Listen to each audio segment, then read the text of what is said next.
Masechet Yoma, résumé du Daf Samerchet. La Gemara explique ici de quelle manière on faisait la mitzvah de brûler le taureau et le bouc, le saïr et la shem en dehors de la ville. Il fallait les sortir en dehors de la ville, on les sortait sans les dépecer. Il fallait les sortir donc la peau collée à la chair, et ils étaient une fois que on les sortait, on les tressait un sur l'autre, le taureau avec le bouc, et quand on arrivait en dehors de la ville, on les coupait en morceaux et on les brûlait comme ça, mais sans les dépecer. La Gemara dit encore, d'abord la Gemara apprend les drachot d'où on sait tout à la chôte. Ensuite la Gemara elle dit, il faut les sortir en dehors de la ville.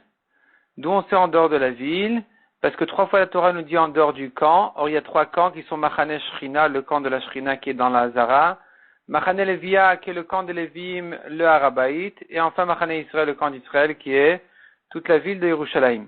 Donc il faut les sortir en dehors de la ville de Yerushalayim. Et la Gemara à propos de Kippour, elle dit encore une fois, en dehors du camp. Qu'est-ce qu'on apprend de là? Selon Chachamim, on apprend de là que dès qu'ils sont sortis du camp, ça rend tamé la personne qui les a portés.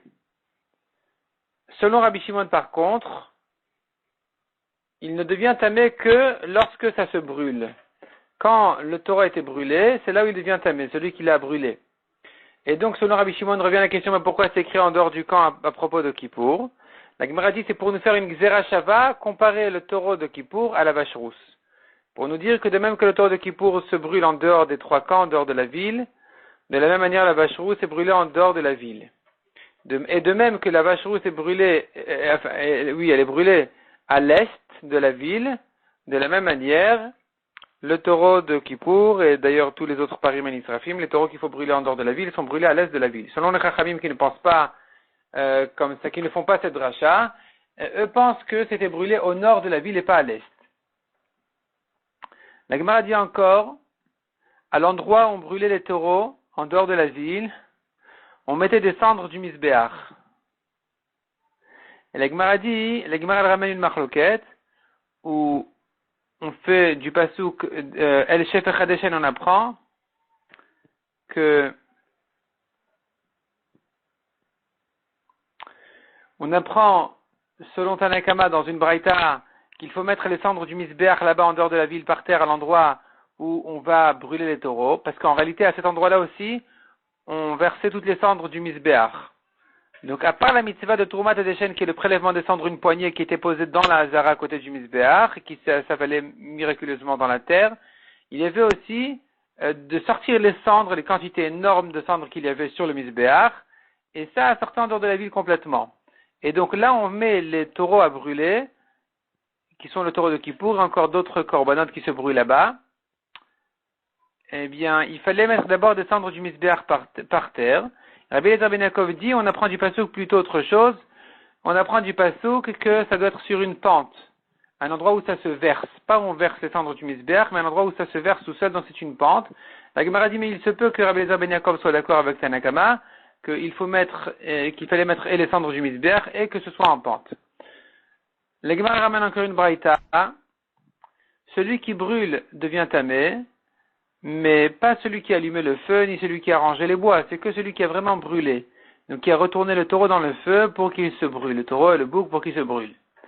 Et la Gemara ramène une marloquette. Une fois que la viande, la chair du taureau s'est un peu brûlée et que c'est pas encore en cendre vraiment, est-ce que dorénavant celui qui continue à le brûler, à le retourner dans le feu, est-ce qu'il est tamé ou pas? Donc la Gemara ramène là-dessus une marloquette. Mishnah suivante. On annonce au Kohen Gadol, on prévient le Kohen Gadol que le bouc, la Azazel, est arrivé dans le désert. Il se faisait un signe avec des foulards les uns aux autres jusqu'à ce que le signe arrive au Beth Amikdash pour pouvoir prévenir le Kohen Gadol que le taureau est arrivé, le bouc émissaire, le Saïr l'Azazel est arrivé dans le désert. La Gemara donne encore d'autres simanim.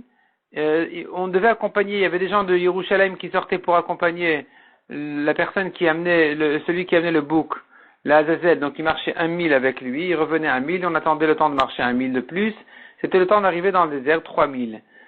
Ou bien, autre siman, le fil rouge dans le Echal, s'il blanchissait, c'est la preuve que le Saïr, le bouc, a été jeté déjà dans le désert. On commence maintenant le 7e Pérek. Il s'agit ici de la Kriyat HaTorah que le Kohen Gadol fait après la voda du taureau et des boucs. Seir Lachem et Seir Lazazel. Et donc, quand le Kohen Gadol apprend que le bouc a été jeté déjà dans le désert, il est arrivé dans le désert, il va faire Kriyat Torah. Et on transmet le Sefer Torah de main en main, les responsables du Sefer Torah, de l'endroit de Tfilot là-bas.